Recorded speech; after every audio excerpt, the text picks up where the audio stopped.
Sir एक बड़ी कामयाबी आपके हाथ लगी है, क्या कहेंगे सर? अशरफ एक इम्पॉर्टेंट मेंबर रहा है अतीक अहमद गैंग का। इस पर 6 मुकदमे अभी तक कायम हैं। और 1 लाख रुपए का इनाम भी था। ये अशरफ का सगा साला है और इस कारण से काफ़ी ट्रस्टेड भी था गैंग द्वारा। और जब अशरफ बरेली जेल में बंद था तो बरेली में ही रहकर ये सारे मैनेजमेंट का कार्य देखा करता था और सारे शूटर्स को ले जा कर के इसने फेक और इनएडिक्वेट डॉक्यूमेंट्स पर 8-9 लोगों को अंदर जेल के अंदर भेजा था। और ये सभी अपराधी, सभी शूटर्स लगभग 2.5 घंटे तक अशरफ के पास जेल के अंदर रहे थे।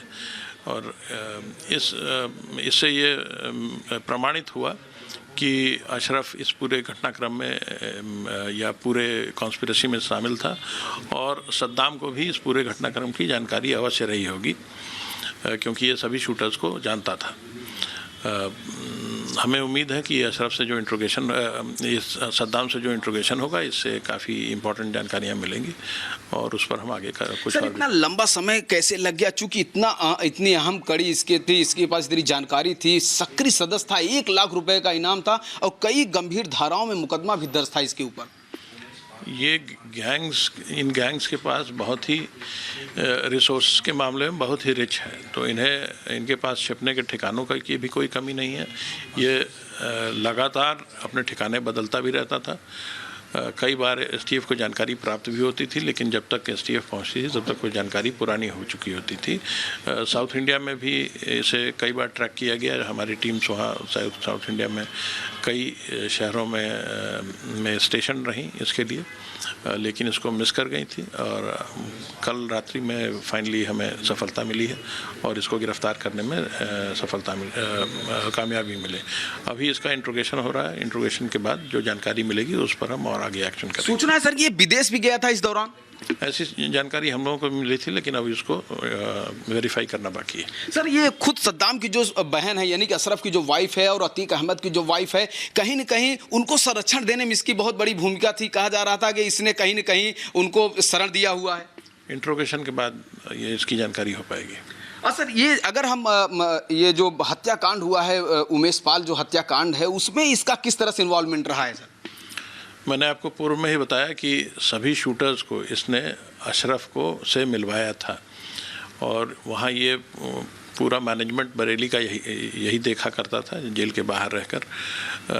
जो शूटर्स को मिलाया गया तो उन्हें फेक और इनएडिक्वेट डॉक्यूमेंट्स के आधार पर मिलवाया गया। सिर्फ एक व्यक्ति की आइडेंटिटी लगा करके जो के 9 लोग अंदर गए थे और जेल के नियमों के विरुद्ध लगभग 2.5 घंटे अंदर रहे थे।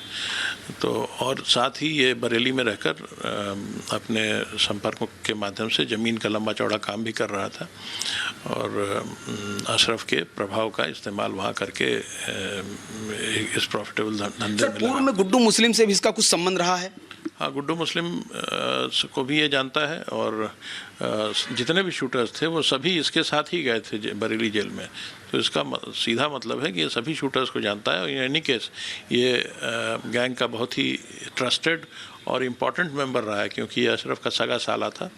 तो इसको सभी तथ्यों की जानकारी रही होगी, सभी शूटर्स को या व्यक्तिगत रूप से जानता था। अतीक अहमद सर, जिस बेटे की इनकाउंटर में मौत झांसी में हुई थी, उस बेटे से या जो और भी लड़के हैं अतीक के, क्या उससे इसका कभी सद्दाम का कुछ उठना बैठना रहा या इस पूरे हत्याकांड में कोई बातचीत कभी हुई है?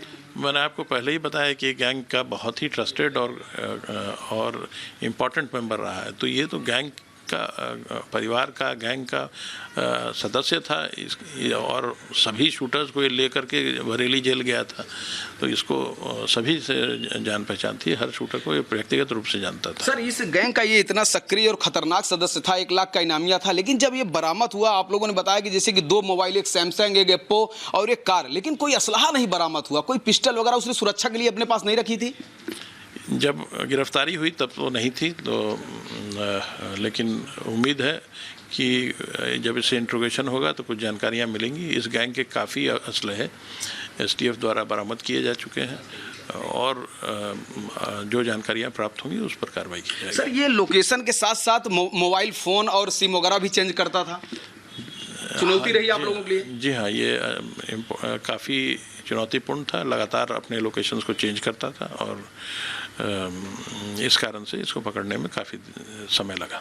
14 दिन सर, कस्टडी कितने दिन की रहेगी सर जो आप लोग मांगेंगे? ये तो हम न्यायालय से मांगेंगे, न्यायालय के विवेक पर निर्भर करेगा, इस पर मैं कमेंट नहीं कर सकता। Thank you. तो हमारे साथ Uttar Pradesh STF chief Amitabh yes थे, जिन्होंने इस पूरे मामले को लेकर जानकारी दी और इन्होंने कहा कि जब हम उसको न्यायालय में पेश करेंगे तो न्यायालय तय करेगा कि हम लोगों की कस्टडी कितने दिन की मिलती है और उसके बाद जो बची हुई जो जांच है वो उसको कस्टडी में लेने के बाद ही उससे बातचीत होगी। वीडियो जर्नलिस्ट जीतेश के साथ राघवेंद्र पांडे, रिपब्लिक भारत, लखनऊ।